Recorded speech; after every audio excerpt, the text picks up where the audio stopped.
Hello friends, welcome back to the new video. If you are the new viewer on my channel, so don't forget to subscribe my channel and like the video. So today's video title is how to enable reading mode in Redmi phone. So let us start our video. Firstly, you have to move up.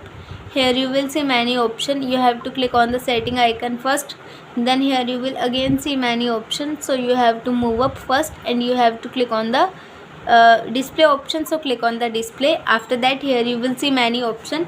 So you have to move up and then you will see many options and you have to click on the reading mode option. So click on the reading mode and here you will see reading mode is already off in our mobile phone. So if you want to on this, so you have to on this. So it means that firstly here you will see your screen color is changed automatically, and reading mode means reading mode helps you to make the color of your eyes of your display warmer, allowing your eyes to relax. Means in short it means that is comfortable to your eyes to work to use your mobile phone. So I hope this video helps you. So please subscribe my channel and like the video. Thank you so much for watching our video.